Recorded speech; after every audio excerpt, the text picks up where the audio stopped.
Buenas tardes, mi nombre es Yeltsimar Romero y yo les voy a hablar sobre el contrato. Ahora bien, ¿qué es el contrato? El contrato, según el Código Civil, estipula que es una convención entre dos o más personas para constituir, reglar, transmitir, modificar o extinguir entre ellas un vínculo jurídico. ¿Qué pasa con este concepto? Que este concepto abarca el término general, pero no tomó en cuenta el término del patrimonio que existe entre las partes. Es decir, que no tomó en cuenta el ámbito patrimonial. Por ello, se crea un nuevo concepto, el cual define el contrato como un negocio jurídico bilateral de contenido netamente patrimonial en el cual las partes tienen intereses opuestos.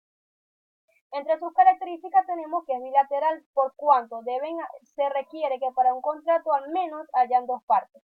Tiene contenido patrimonial, como lo expliqué anteriormente, y el contrato de los intereses de las partes son distintos. Es decir, se crea un contrato, hay una persona que hace la oferta, hay otra persona que la acepta, pero sus intereses son distintos.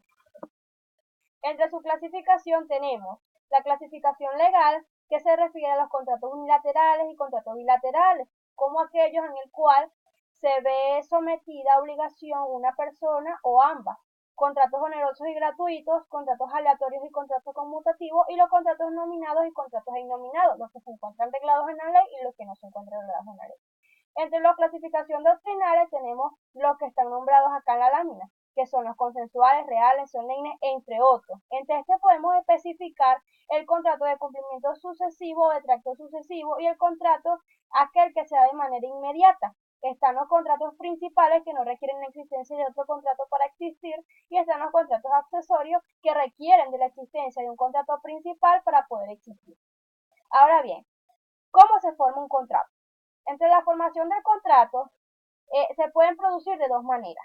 Uno, el que se produce de manera instantánea, y dos, el que se produce de manera sucesiva o luego de un proceso, es decir, cuando hay charlas preliminares entre las partes. El artículo 1137 del Código Civil nos señala que el contrato se forma tan pronto como el autor de la oferta tiene conocimiento de la aceptación de la otra parte. ¿Qué quiere decir esto? Bueno, existen dos términos, la oferta y la aceptación. La oferta es aquella en que una persona le hace saber al otro lo que él quiere lograr con ese contrato, o lo que él quiere para su beneficio y para el beneficio de ambos. La otra persona estudia esa oferta y ve si la acepta o no la acepta. Entre las clases de oferta tenemos la oferta imperfecta, que es aquella que no reúne todas las condiciones y detalles de la prestación, contrario a la oferta perfecta. Oferta sin plazo es aquella en la cual no existe un plazo, y la oferta con plazo es totalmente lo contrario. También está la oferta hecha a una persona determinada, que es todo lo contrario a la oferta hecha a una persona indeterminada.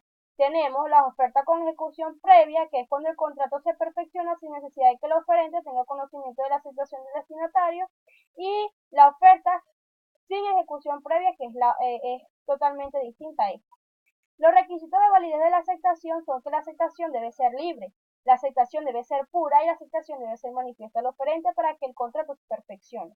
Es decir, que no se puede obligar a la persona que acepte la oferta. Es libre la persona de aceptar o no la oferta que requiere la otra parte del contrato. El contrato ausente. ¿Cuál es el contrato ausente? Bueno, es aquel perfeccionado entre personas que se encuentran en lugares distintos, es decir, personas que no se encuentran en el mismo lugar y que deben pautar el lugar, la hora y la fecha en que se va a realizar dicho contrato. En este existen distintas fases, como la fase de declaración, que es el momento cuando el destinatario declara su voluntad de aceptar.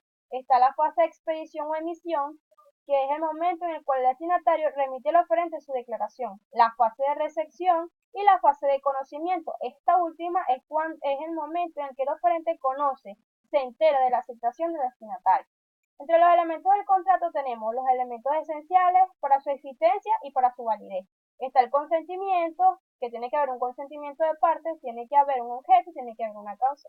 Tiene que haber capacidad de decir, no la puede ser un interdicto, un menor de edad, y tiene que haber el conocimiento de la parte. La excepción del contrato no cumplido es aquella facultad que tienen las partes en un contrato bilateral de negarse a cumplir sus obligaciones cuando su contraparte le exige su cumplimiento. Las condiciones para que proceda la excepción del contrato no cumplido debe tratarse de un contrato bilateral. Efectos de la excepción. Consiste en suspender el cumplimiento de las respectivas obligaciones. No se extingue dichas obligaciones, tampoco se extingue el contrato, únicamente se suspende. La acción resolutoria es la facultad que tienen las partes en un contrato bilateral de pedir la terminación del mismo y ser liberada de su obligación. Este existe distintas clases y distintos efectos, como lo es la resolución convencional, la resolución en pleno derecho. Y tenemos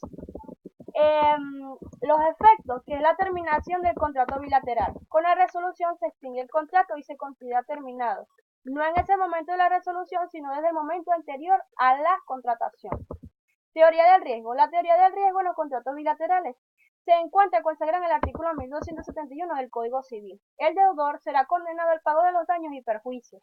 Significa esto que si el deudor incumple o retarda el cumplimiento por una causa extraña no imputable, queda liberado de esa obligación. Riesgo de los contratos bilaterales. Cuando el incumplimiento de la obligación a cargo de una de las partes en un contrato bilateral se hace imposible a consecuencia de una causa extraña no imputable.